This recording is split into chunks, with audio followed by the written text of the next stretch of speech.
God's fingerprint on your life. Let us read Luke 19, verse 1 to verse 10. The heading, Jesus and Zacchaeus. Jesus went into Jericho and was passing through. There was a chief tax collector named Zacchaeus who was rich. He was trying to see Jesus, but he was a little man and could not see Jesus because of the crowd. So he ran ahead of the crowd and climbed into a sycamore tree to see Jesus, who was going to pass there. When Jesus came to the place, he spoke up and said to Zacchaeus, "Hurry down, Zacchaeus, because I must stay in your home today." Zacchaeus hurried down and welcomed him with great joy. All the people who saw this started grumbling, "This man has gone as a guest into the home of a sinner."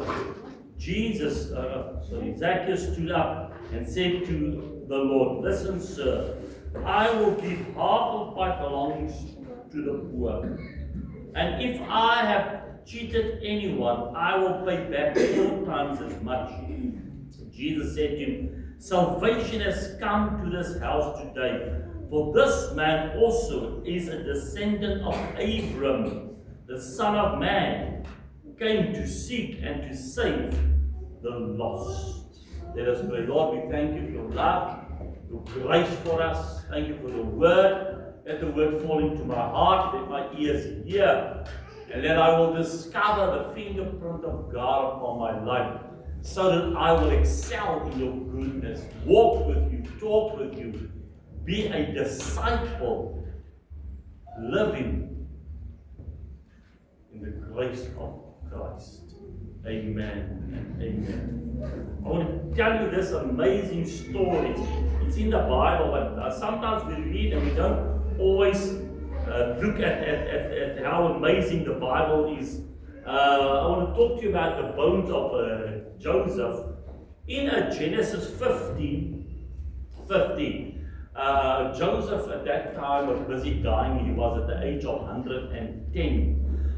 On his deathbed, he asked his family that when the Lord will take them out from the promised land, because he declared God is going to take Israel out of Egypt into the promised land, and he's asked them that when you go, please take my bones with you. So when you start to read where it says that Israel, God said that they will be in captivity for 400 years. They were there in captivity for 433 years before Moses came. So for 400 years, the bones of Joseph was left in Egypt. In Exodus 13, Moses asked for the bones of Joseph to take it out of Egypt. So for that 40 years in the desert, the bones of Joseph traveled with them.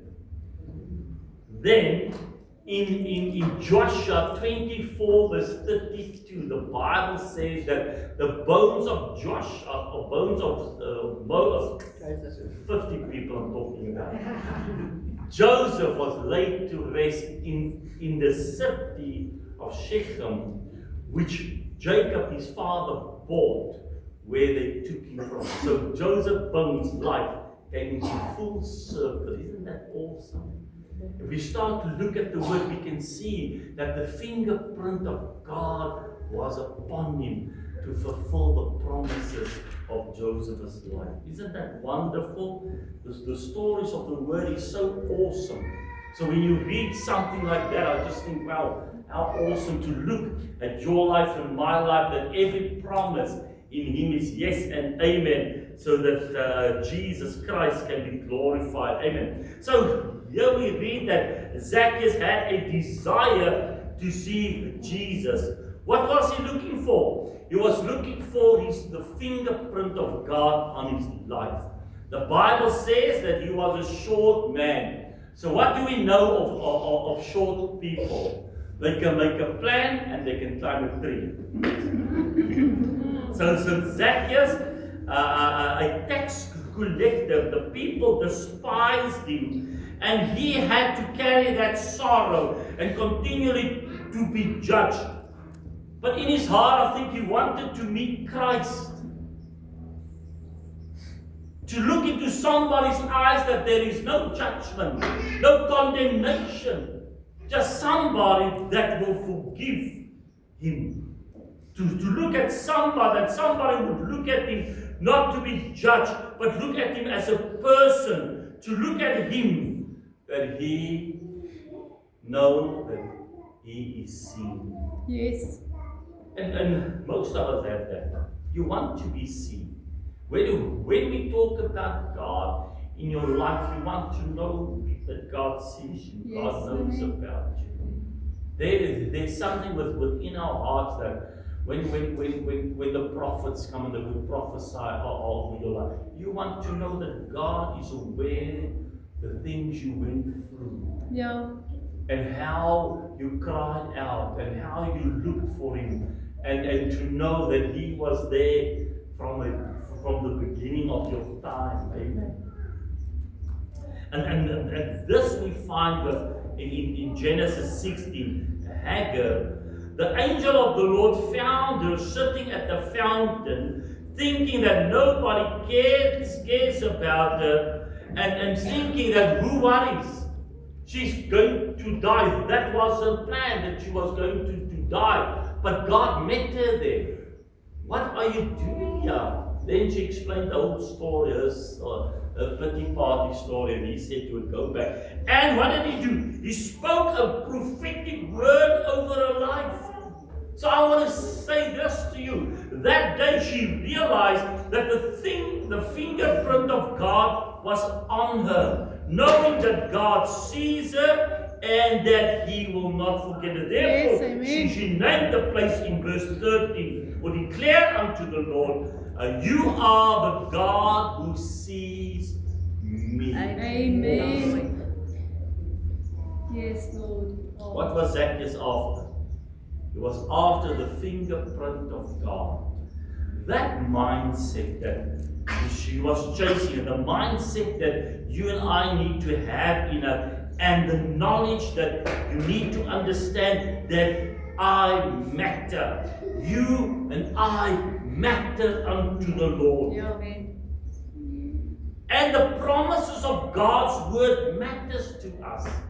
Nothing of the word is just things going by. In our inner being, the word of God and the promises of God matters. When I speak to God and when I pray, my prayers matters. I want to know I am important. Amen. We all are looking for the fingerprint of God in our lives. The God that we know is there, cares for us. Perhaps Zacchaeus heard about the woman in John 4 at the well that had the encounter with Jesus. That he knew her. He knew everything about her. Because she went into the village and she declared that I have found a man that told me everything about my life. Isn't that awesome? Because this was within her life. In verse 24, she confessed to Christ and said to him, I know that the Messiah is coming. He who is called Christ the Anointed. When he comes, he will tell all things. Isn't it awesome? Zacchaeus wanted to know that God knows me. You want to know that God knows you, sees you, understands you. Wherever you go, that you know that he knows about you. Yes, amen. So that night, Zacchaeus' whole life changed. Why? Because Jesus knew him. When he looked up to the tree and he said, hey man, get down. He said, Zacchaeus, called him by his name. You and I are called by your name, by my name. We are called by, God is calling you and I by name. It is so. I listened to a guy and he said something after that. I didn't feel bad. There are parts in the Bible I don't read it. They're really boring. Sorry to say. In 1 Chronicles 1 and Matthew 1, chapter 1, I don't read those stuff. So this guy was talking and I thought, yes, okay, sharp. It's all about the begat. This guy begat this person, so the whole history story is on it. And he was praying, and God said to him, read that stuff. He says, no, I'm not going to read that. That's like reading a telephone. I'm not reading that. But he thought, okay, I will read it, and took up the Bible, and he started to read the word, and he really pressed through. He said, Lord, this is. Because there's nothing in that works for me. There's nothing that I can take out. This guy got this guy, and this is his son, and this is the. There's nothing. And while he pressed through, he read through. And when he came to the end, he saw the finger of God on the word, touching each name. Like a cicada.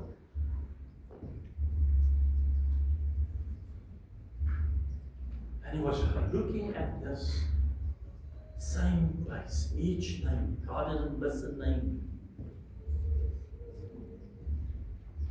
And I said, what must I do for this? He said, each name, each person has my fingerprint on them. Hallelujah. Because it worked to fulfill the purpose of my plan. Guys, and Amen. if you look at your ancestors, I want to say you'll see God's fingerprints. Because this is where you are today. You came through circumstances and lives and people. Today you may not even know it, but the finger of God was upon them till you can come. Till you can come to Christ. Isn't that awesome? To know today that the fingerprint of God is upon you. No name God misses. Your name will not be missed. Your children's name will not be missed. Why? Because the fingerprint of God is on each person. Hallelujah. Yes, So after that, when I went through Amen. so after I heard this, I thought, let me read those names. Some names are quite difficult to pronounce. It thinks you have to have a whole dictionary to understand the meaning of the name. So Zacchaeus had a desire to see Christ. He was looking for God's fingerprint upon his life. He wanted to have that mindset, the knowledge that I matter. I matter. The problem that you may feel the fingerprint of God is not on your life is because of unbelief in Jesus Christ. Unbelief will make or will cause the fingerprint of God to be vague, fuzzy, dull, unclear in your life. Zechariah was looking for the fingerprint. But what was in his heart? Life. Unbelief. Hagar had unbelief. If you start to look at the names of Scripture, we discover how many people had unbelief concerning God. God says to you and I today, I will never leave you, nor will I forsake you. But what do? We think that God will leave you. God is not answering you. The Bible says, whatever you ask in my name, I will do it. He confirms it to you and I. But why don't we pick it up? Because of your unbelief. So you can sit here and you think, God doesn't care about me, which is not true. As I explained to you, his fingerprint is upon your life. Yes, amen. So change the way you think. Each one of them, after the encounter with Christ, they knew that the finger of God, the fingerprint of God was upon them and that he had a will for them. I want to say this to you as a child of God. We underestimate and we cast aside the power of God over our lives. The Bible says that if you are filled with the Holy Spirit, you speak in tongues, you have the power of God in you. Amen. But so often we are so self-centered. We are so busy with ourselves that we forget that you possess authority. You and I possess power. To do what? Set people free. But the enemy keeps you so busy with your problem, your need. Around you, people are dying, going to hell. There are sicknesses that can be healed, set free. But we are so, we have this in, where's God? Will God answer me? We must get past this point and to understand this morning, the fingerprint of God is upon you. Hallelujah. And stop disregard the power of God. Yes, amen. Amen. When we start, the children of God is depressed, unhappy, horrible, miserable. Why? Because we disregard the power of God. Yeah. We disregard the Holy Spirit. You and I should stand up and let God's power that is in you start to manifest. Yes, amen. Setting you and I free. Amen. Break the chains over your life. You see, faith makes the fingerprint of God clear in your life. A person busy with the things of God knows God loves you. He knows God is with him. Amen. They will tell you, speak to people that are walking with God. They will tell you, God is with me. If they pray, God will answer. They have the assurance. Why? Because they know that God sees them. The fingerprint of God is upon them. Why? Because of their faith.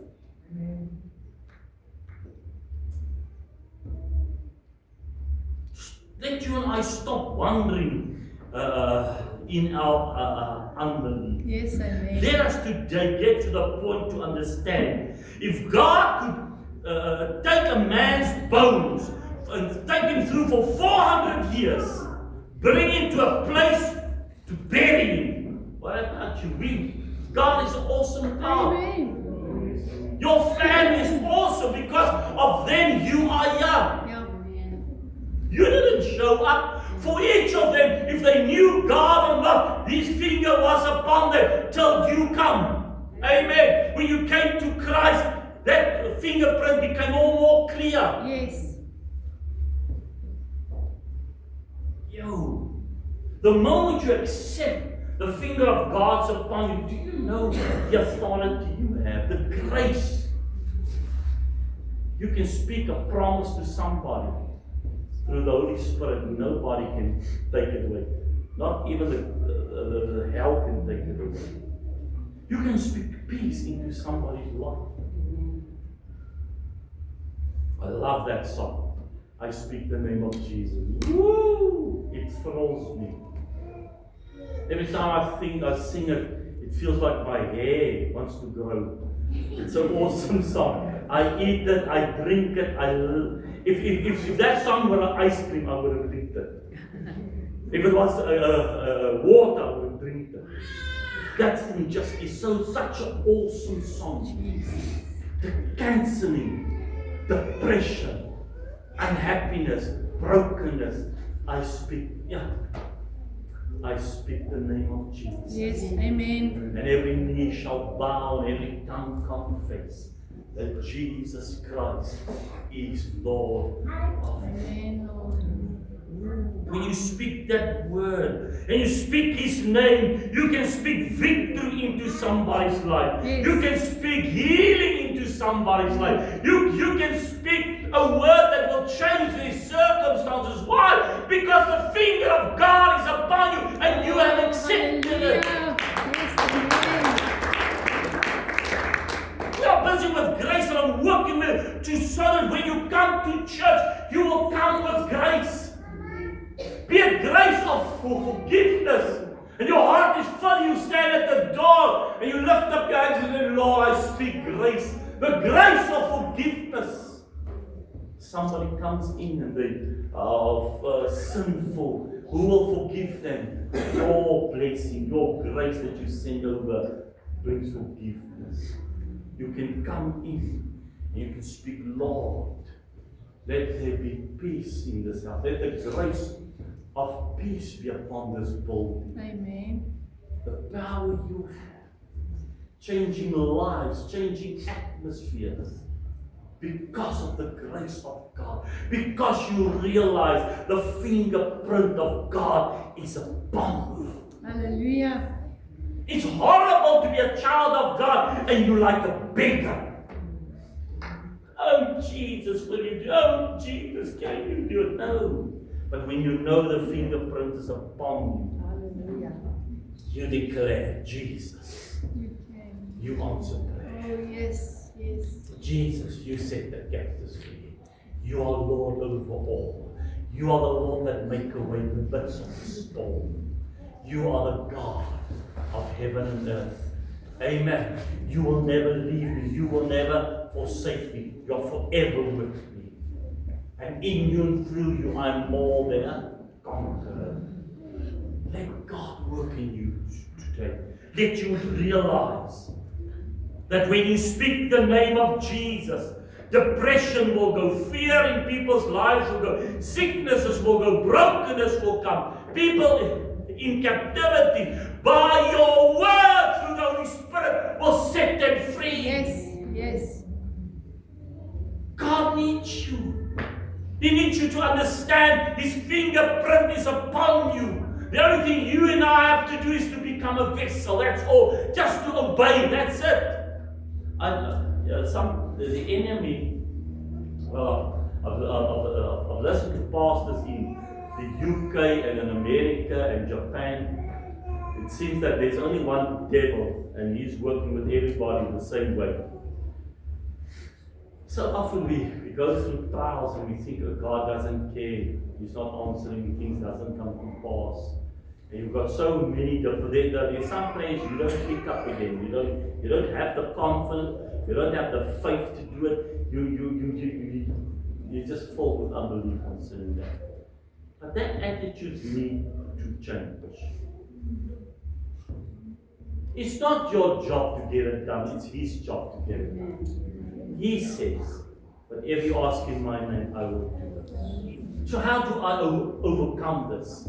To tell Satan, it doesn't matter if it will be done or not. I have to be obedient unto Jesus Christ. And the word says that in His name I can ask, and in His name He will do it for me. Because the word never changes. Amen. He's the same way yesterday, today, and forevermore. I need to become obedient unto the voice of God concerning my life. Whatever I ask, whatever I pray, I don't have time to listen to Satan with all his doubt. I know that Jesus Christ is alive. Amen. And in Him and through Him all things are possible. I need to get up and cancel the lies over my life, that I can be obedient to the Lord and say, Lord, your word says, and that is good enough for me. Yes, amen. Because all else I will not challenge the mountains again. But those mountains stay there, that disappointment stay there. We are walking in so much unbelief. We serve an awesome God. An awesome God. An awesome God. Amen. I want to say an awesome living God. He is called God Almighty.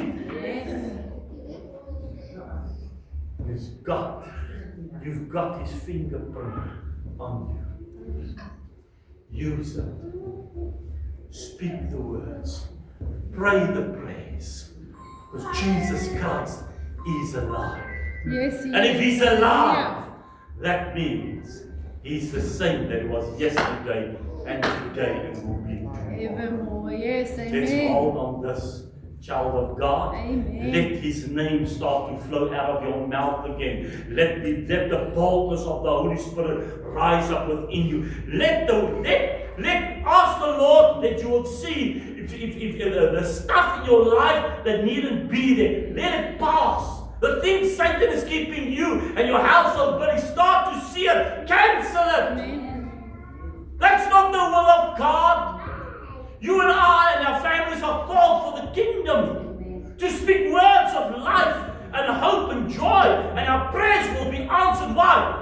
Because I have to be obedient, Yes. not to my unbelief, and not to Satan, or not to my circumstance, but I have to be obedient unto Jesus. Oh, yes. Hallelujah. Because I belong to Him. And you belong to Him. Amen. May the Lord through His Spirit raise you up this morning, and to speak the name of Jesus, and to pray anew in faith, because faith makes the fingerprint of God clear in your life. Amen. Let us pray. Lord, we thank you for your goodness, mercy, grace, loving kindness.